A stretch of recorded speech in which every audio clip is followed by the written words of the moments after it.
PCR પછી નો જે topic છે યજમાન કોષમાં પુનઃ સંયોજિત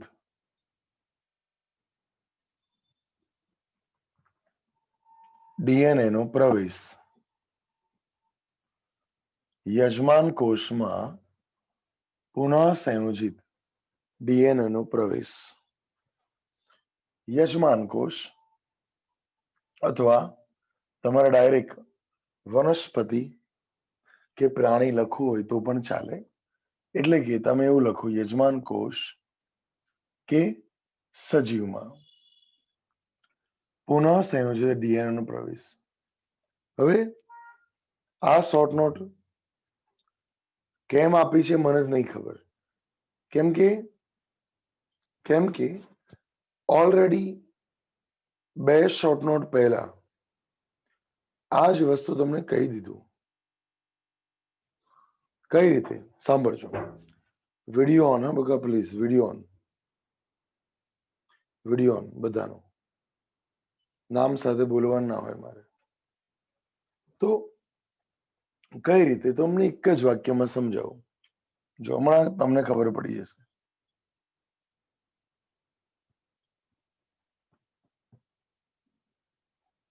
અહીંયા એન્ટીબાયોટિક છે,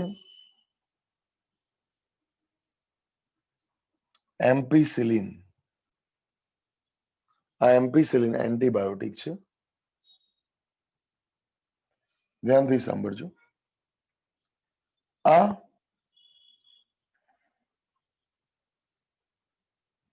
પ્લાઝમિડ છે.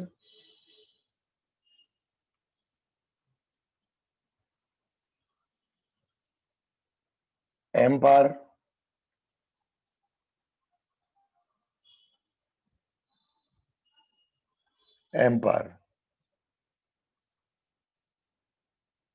એ પ્લાઝમિડ અને બી પ્લાઝમિડ. આમાં એ કે બી પુનઃ સંયોજિત થયેલો કોણ છે તમને ખબર જ છે.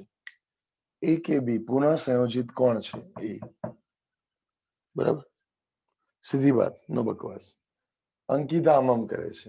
અલા ભાઈ આ બી એ ક્યાં પુનઃ સંયોજિત છે? એ આવે મગજ છે. હા, શું આવે? એ આવે. બીજું ચિંતિકા પિનલ ખોટું તો ખોટું જવાબ બોલવાનો બકા. બરાબર, મારો સવાલ તો પત્યો નતો અને જવાબ આવી ગયો હતો દક્ષિતાનો. બરાબર, એટલે આવું હોવું જોઈએ. Fast, smart. તો આ પુનઃ સંયોજિત છે. બીજું કે એમ પારને તમે શું બોલો છો? એમ પારને શું બોલાય? બોલો, ખબર છે તમને? પ્રતિજૈવિક અવરોધક જનીન. શું બોલાય છે? પ્રતિજૈવિક અવરોધક જનીન. એટલે કે પ્રતિજૈવિક એટલે શું? એન્ટીબાયોટિક અવરોધક જનીન. એન્ટીબાયોટિક તો આ એન્ટીબાયોટિક અવરોધક જનીન છે.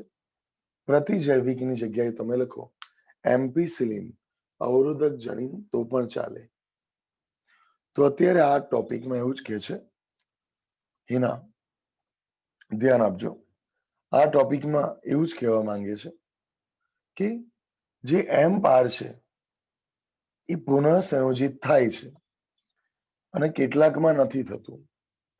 જ્યારે આપણે પેટ્રી ડીશ પર આ પ્રયોગ કર્યો ત્યારે પુનઃ સંયોજિત થયેલા બેક્ટેરિયા જે છે એ ત્યાં વૃદ્ધિ પામશે.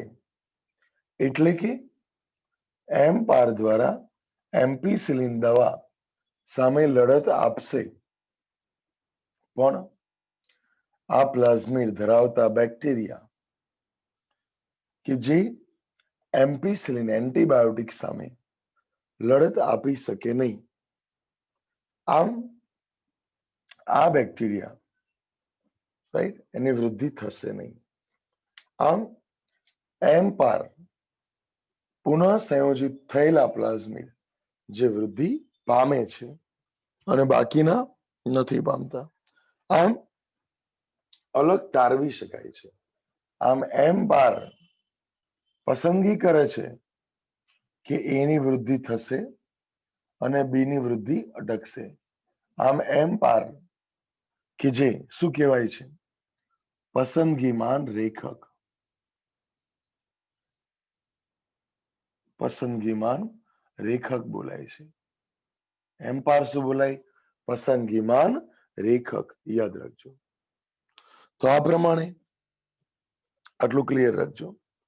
આમ જે જોડાયેલો ડીએનએ છે, રાઈટ, એને ગ્રાહી કોષમાં નાખવા માટે, કાં તો જે જોડાવાનો ડીએનએ છે, ગ્રાહી કોષ એટલે આ, રાઈટ, નાખવા માટે અલગ અલગ પ્રકારે અલગ અલગ ટેકનિક છે જે આપણે ભણ્યા હતા. કઈ ટેકનિક? યાદ કરો. સક્ષમ યજમાન. યાદ કરો. સક્ષમ યજમાનમાં આપણે ભણ્યા હતા પરમ દિવસે જ કે કાં તો કેલ્શિયમની સારવાર આપો, રાઈટ, કાં તો જૈવ પ્રાક્ષેપિકનો યુઝ કરો, કાં તો માઇક્રો ઇન્જેક્શન દ્વારા તમે ડીએનએ નાખો. ઓકે. આમ ગ્રાહી કોષમાં ડીએનએ નાખવા માટે અલગ અલગ ટેકનિક હતી. પણ એ અલગ અલગ ટેકનિક યુઝ કર્યા પછી પણ આ એમ પાર અંદર પુનઃસંયોજિત થયો પ્લાઝમિડમાં કે નથી થયો એ ચેક કરવું હોય તો આજુબાજુના માધ્યમમાં એમ્પિસિલિન પ્રતિજૈવિક દ્રવ્ય નાખી દેવાનું, એન્ટીબાયોટિક નાખી દેવાનું, જેથી આઈડિયા આવી જશે. હવે આટલું જ પોઈન્ટ છે, કોઈ દમ છે નહીં.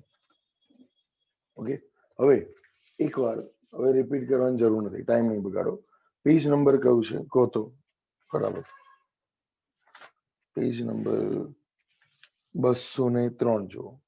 203 પેજ જુઓ. યશવી ખબર પડી બકા? ઉષા?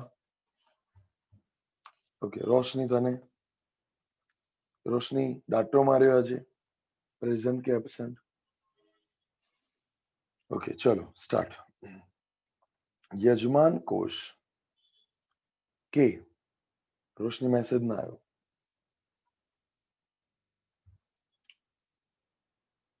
યજમાન કોષ કે યજમાન સજીવમાં, ઓકે રોશની પ્રેઝન્ટ છે, ગુડ ગુડ ગુડ. યજમાન કોષ કે યજમાન સજીવમાં પુનઃ સંયોજિત ડીએનએ નો પ્રવેશ કઈ રીતે?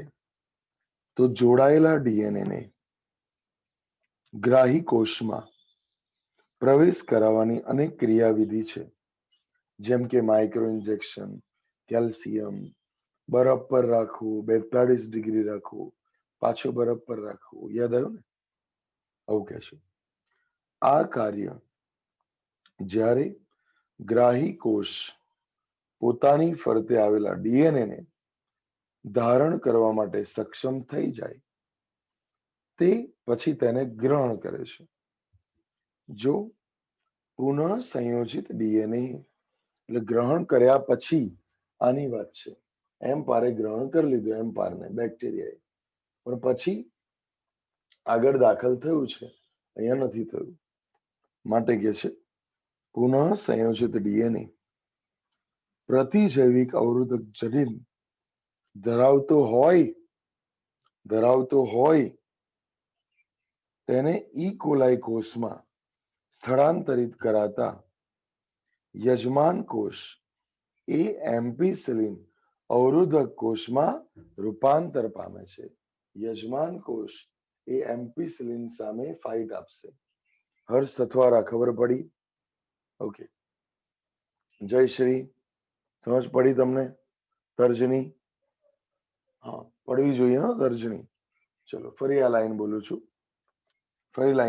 બે જણનો મેસેજ આવ્યો, સર એકવાર રિપીટ કરો, સંભળાયું નહીં એટલે. સાંભળો. જો અહીંયા જ જુઓ તમે બોર્ડ પર, હું લાઈન બાય લાઈન વાંચું છું. જો પુનઃ સંયોજિત ડીએનએ એટલે કે એમ્પાર એમ્પિસિલિન અવરોધક જનીન ધરાવતો હોય એટલે આ અંદર ધરાવતો હોય ઈ કોલાઈ કોષમાં સ્થળાંતરિત કરાતા યજમાન કોષ એ એમ્પીસિલિન અવરોધક કોષમાં રૂપાંતર થાય. પણ અહીંયા બે ઓપ્શન હતા, એમાં એ રૂપાંતર થયો. જો આપણે આવા રૂપાંતરિત થયેલા કોષોને એમ્પીસિલિન વાળા માધ્યમમાં મૂકવામાં આવે તો ફક્ત રૂપાંતરિત કોષો જ વૃદ્ધિ પામે છે. એ વાળા વૃદ્ધિ પામે, બી વાળા વૃદ્ધિ પામશે નહીં, એટલે આ મૃત્યુ પામે છે. કારણ કે એમ્પીસિલિન નામની દવા ની હાજરીમાં રૂપાંતરિત કોષો ની પસંદગી કરી કે ભાઈ આની વૃદ્ધિ કરો, કે રૂપાંતરિત કોષોની પસંદગીમાં સક્ષમ હોય એવો એમ્પીસિલિન પ્રતિરોધક જનીન હોય છે. કોણ હોય છે? એમ્પીસિલિન પ્રતિરોધક જનીન છે. આવા કિસ્સામાં એમ્પીસિલિન પ્રતિજૈવિક અવરોધક જનીન, એમ્પીસિલિન પ્રતિજૈવિક અવરોધક જનીન એને પસંદગીમાન રેખક બોલાય છે. શું બોલાય છે? પસંદગીમાન રેખક. ભાર આપજો. શું રેખક? સમજી ગયા? સમજી ગયા? હવે બીજું સાંભળો, ભલે તમને કંટાળો આવે પણ આ શોર્ટ નોટ લગભગ 2016 કે 17 મને યાદ નથી, પણ જેવું નીટ આવ્યું ને એ વખતે જ આ શોર્ટ નોટ 2 માર્ક્સ નું છે. એટલે તમે આને એકવાર અત્યારે ને અત્યારે મોડે લખી દો ફાસ્ટ. હું જોઉં છું કોણ લખે છે ને કોણ. જો પહેલા તો નેક્સ્ટ શોર્ટ નોટ છે ને એક જ વાક્યની છે, પણ આમ જોવા જઈએ તો 4 માર્ક છે. બોલો કેમ? તમને કહું કે આ શોર્ટ નોટ જે છે એની અંદર એવું કે છે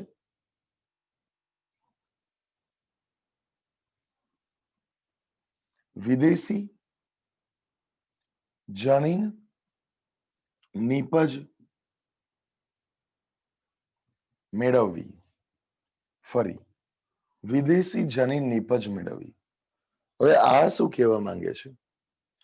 તો તમે ધારો કે આની અંદર ક્રાય નાખો છો અથવા ઇન્સ્યુલિન એ માટે કાં તો ઇન્સ્યુલિન બી નાખો છો, જે નાખો છો એ, પણ એ કહેવાય શું? વિદેશી જનીન. ઘણા તો વિદેશી જનીન કોને એટલે એવું લાગે કે ફોરેન થી આવ્યું હશે, ઇંગ્લેન્ડ થી જનીન લાયા હશે. આ કોઈ વેક્સિન નથી કોવિડની. આ વિદેશી જનીન એટલે શું? ધારો કે રોઝી ગાય છે, આ રોઝી ગાયની અંદર તમે જનીન નાખો છો, રાઈટ, માતૃનું, કે જેથી આલ્ફા લેક્ટાલ્બ્યુમિન ઉત્પન્ન થાય, તો આ વિદેશી જનીન બોલાય. અને એની નીપજ મેળવવી એટલે શું? બોલો, જનીનની નીપજ મેળવવી એટલે શું? ગોખવા નથી, શાંતિથી 6ઠું ધોરણ યાદ કરો. ડીએનએ માંથી શું બને? એમઆરએનએ. એમઆરએનએ માંથી શું બને? પ્રોટીન. Very good. તો બસ આ જ છે કે વિદેશી જનીનની નીપજ મેળવવી એટલે કે વિદેશી જનીનમાંથી કયો પ્રોટીન બને છે, કયો ઉત્સેચક બને છે એ મેળવવું. અને આમાં એવું કહેવા માંગે છે કે આપણે ધારો કે આ ક્રાય પ્રોટીન બનાવ્યો છે, પણ આટલા ક્રાય પ્રોટીન થી ચાલશે નહીં, ચાલે. માટે એની બિલિયન કોપી બનાવવી પડશે, જેના માટે આપણે પીસીઆર વાપરેલું. બિલિયન કોપી બનાવવા માટે પોલીમરેઝ ચેઇન રિએક્શન વાપર્યું. યાદ કરો, આ પોલીમરેઝ ચેઇન રિએક્શન જે છે, આ પોલીમરેઝ ચેઇન રિએક્શન કે જેના દ્વારા બહુ બધી કોપી બની અને બહુ બધા ક્રિસ્ટલ પ્રોટીન બન્યા. પણ તમને કહું કે આ બેક્ટેરિયા છે આટલો, એમાં બિલિયન કોપી બને તો એ ક્રિસ્ટલ પ્રોટીન ની સંખ્યા કઈ બહુ બધી મળી એવું ના કહેવાય. કેમ? યુક્તા સાંભળજો, પ્રિયાંશી. એનું રીઝન શું છે? તો આ લેબોરેટરી સ્કેલ પર બહુ બધા ક્રિસ્ટલ બન્યા એવું કહેવાય. મેકવાન. પણ જ્યારે તમારે સેલિંગ કરવું હોય, વેચાણ કરવું હોય, વેક્સિન બનાવી છે, થોડી બનાવો ચાલે? ના ચાલે. એને મોટા પાયે ઉત્પાદન કરવું હોય તો ફર્મેન્ટર વાપરવાનું. ફર્મેન્ટર એટલે શું? જૈવ ભઠ્ઠી વાપરવાની. જૈવ ભઠ્ઠી એટલે શું? સાંભળી લેજો. આખો રૂમ જેવું મોટું પાત્ર હોય છે. જે ઘરમાં તમારે પીપળા હોય છે ને, પીપળા એના જેવું મોટું પાત્ર હોય છે. એમાં આવા બેક્ટેરિયા ઉમેરી દીધા છે. ધારો કે 100 બેક્ટેરિયા છે, 100 બેક્ટેરિયા છે, અને આની અંદર બહુ બધા પ્લાઝમિડ છે. હવે આજુબાજુ માધ્યમ ઉમેરવામાં આવે છે. માધ્યમ એટલે ખોરાક, કે જે આ બેક્ટેરિયાને મળે અને બેક્ટેરિયાની વૃદ્ધિ થાય. અને આમ ખોરાક લીધા પછી આ બેક્ટેરિયા એટલા મોટા પાયે ફૂલે ફાલે છે, વૃદ્ધિ પામે છે, એની સંખ્યામાં વધારો થાય છે કે 100 બેક્ટેરિયામાંથી સીધા 1,00,000 બેક્ટેરિયા થઈ ગયા. ઓકે, તો આમ આ માધ્યમની અંદર પીએચ પણ જાળવવામાં આવે છે. અમુક ઘટી ગયેલા તત્વો પણ ઉમેરી દેવામાં આવે છે. આમ ઊંચા પાયે લાર્જ સ્કેલ પર તમે જો નિપજ બનાવતા હોય તો એના માટે જૈવ ભઠ્ઠી યુઝ કરવાની, આવું કહેવા માંગે છે. સમજી ગયા? કેમ કે પીસીઆરમાં બિલિયન કોપી બનાવશો પણ બિલિયન એ પણ ઓછી પડશે. જ્યારે આપણે ડીએનએ માંથી કોઈ પ્રોટીન બનાવવો હોય ત્યારે હજી મોટા પાયે કામ કરવું પડશે. ઓકે, તો એના માટે એને નીચેની શોર્ટ નોટ વાંચો. વિદેશી જનીનની નીપજ મેળવવી, વાંચો. આ ઇમ્પોર્ટન્ટ છે. ત્યાં 4 માર્ક લખો. આ ક્વેશ્ચન પણ આવેલો છે, 4 માર્ક લખજો. ઓકે, વાંચો. જ્યારે તમે વિદેશી ડીએનએ પિનલ અંદર જો બકા, જ્યારે તમે વિદેશી ડીએનએ ખંડને ક્લોનિંગ વાહકમાં પ્રવેશ કરાવો છો, એટલે કે બેક્ટેરિયામાં નાખી દો છો. ક્લોનિંગ વાહક એટલે બેક્ટેરિયા કાં તો મેક્રોફેજ જેવો વાયરસ, આમાં પ્રવેશ કરાવો છો અને કોઈ પણ બેક્ટેરિયા કાં તો વનસ્પતિમાં નાખો કાં તો પ્રાણીમાં નાખો, જેમ કે રોઝી ગાયમાં નાખેલું, ગ્રાય વનસ્પતિમાં નાખેલું, આ રીતના સ્થળાંતરિત કરો છો ત્યારે વિદેશી ડીએનએ તેમાં બહુગુણિત થવા લાગે છે. એટલે એની બહુ બધી કોપી બનશે. લગભગ બધી જ પુનઃ સંયોજિત ટેકનોલોજીનો અંતિમ ઉદ્દેશ્ય ઈચ્છિત પ્રોટીનનું નિર્માણ કરવાનું છે.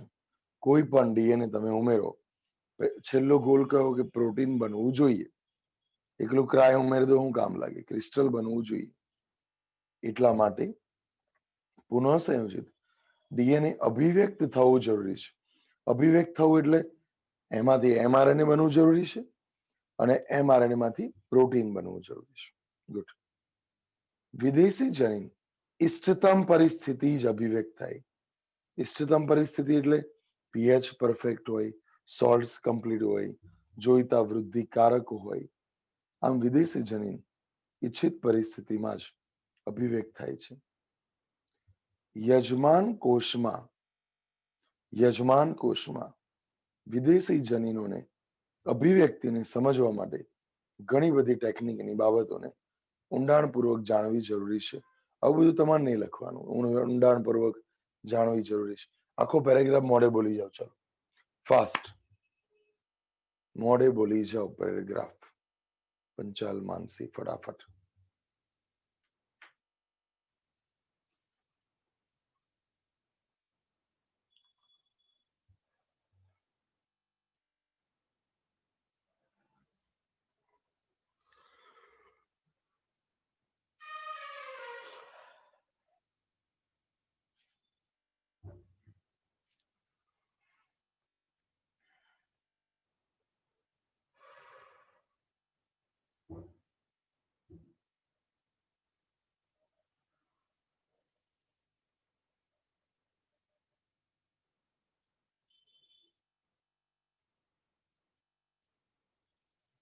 વિડીયો ઓન જ રાખવાનો બકા. રીતિકા રીતિકા સમજ પડી ને? અર્ચના, મિત્તલ, રક્ષા સમજ પડી બકા? વિશાખા વિશાખાને ઠંડી આવી ગઈ છે બાપા. અને વિશાખા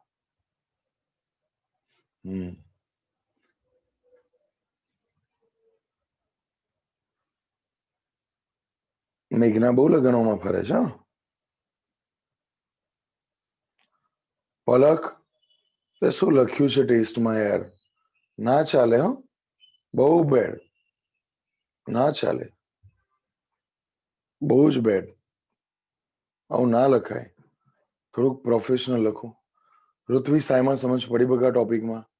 દેવાંશી, શ્રીનલ મેડમ, ઓકે.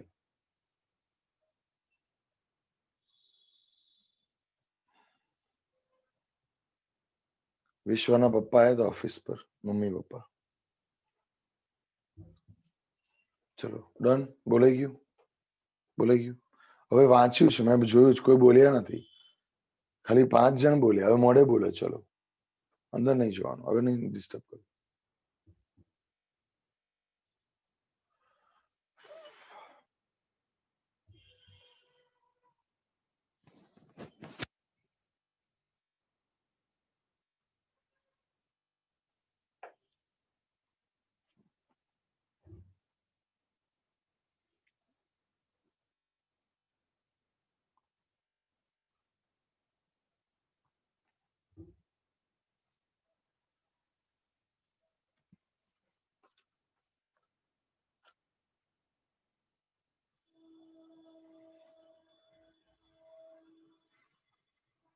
પ્રિયાંશી બહુ ભૂખ લાગી છે, નખ ચાવે છે.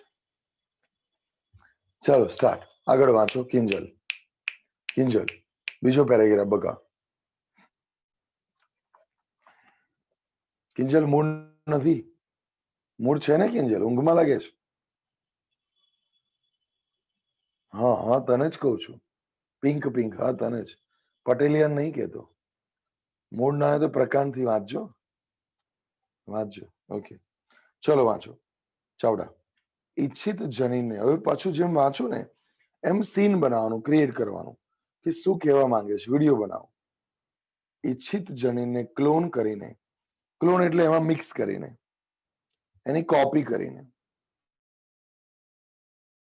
લક્ષ્ય પ્રોટીન અભિવ્યક્તિને પ્રેરિત કરતી પરિસ્થિતિઓને અનુકૂળ બનાવ્યા પછી કોઈ પણ તેનો વ્યાપક સ્તરે ઉત્પાદન કરવા વિશે વિચારી શકે છે. એટલે વ્યાપક સ્તરે એને ઉત્પાદન કરવાનું.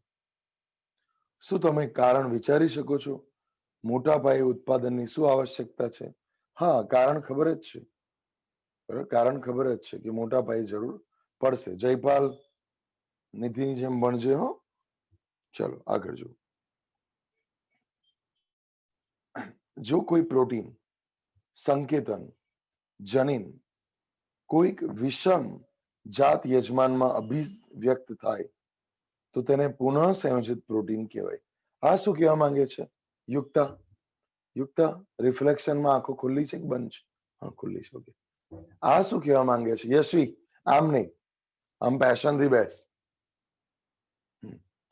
આમાં એવું કહેવા માંગે છે કે આ જે જનીન છે, રાઈટ, એને વિષમ જાતમાં નાખો તો વધારે ઇફેક્ટિવ છે.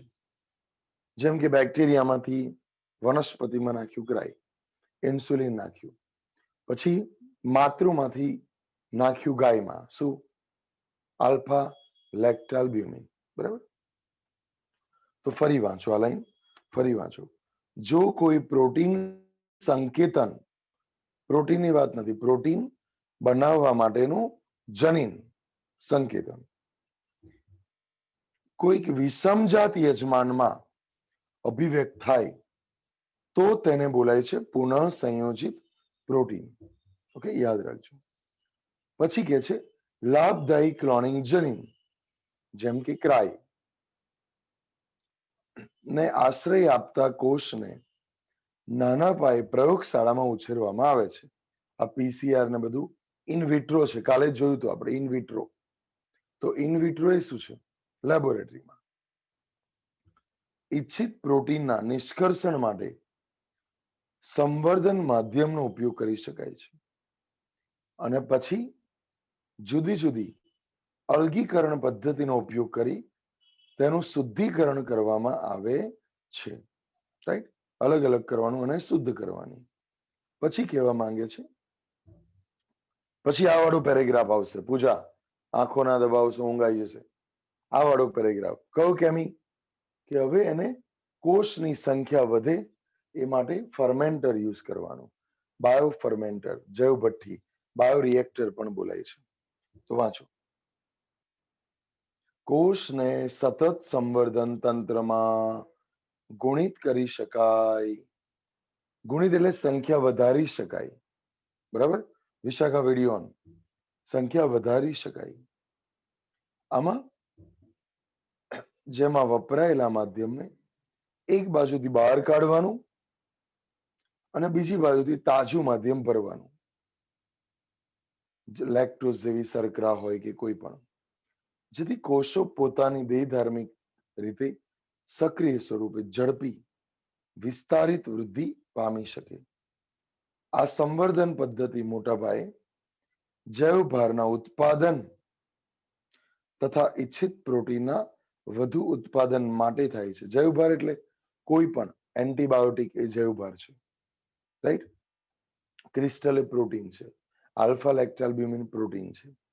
એટલે એકલું પ્રોટીન નથી ઉત્પાદન થતા, બીજી પ્રોડક્ટો પણ બને છે. એટલે જૈવ ભાર નો ઉત્પાદન એવું લખ્યું છે. આમ એ લખ્યું છે, ઓછું કદ ધરાવતા સંવર્ધનથી નિપજોનું પર્યાપ્ત માત્રાનું ઉત્પાદન થઈ શકતું નથી. પર્યાપ્ત એટલે જોઈતી માત્રાનું ઉત્પાદન થઈ શકતું નથી.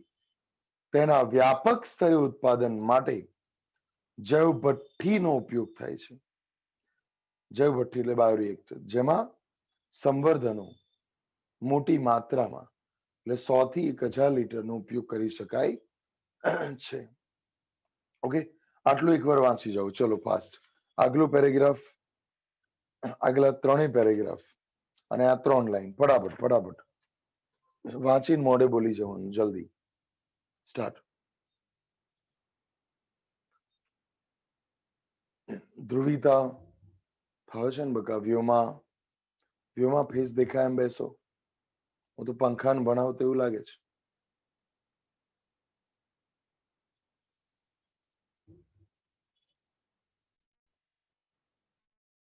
વ્યોમાં જાગો, ગ્રાહક જાગો.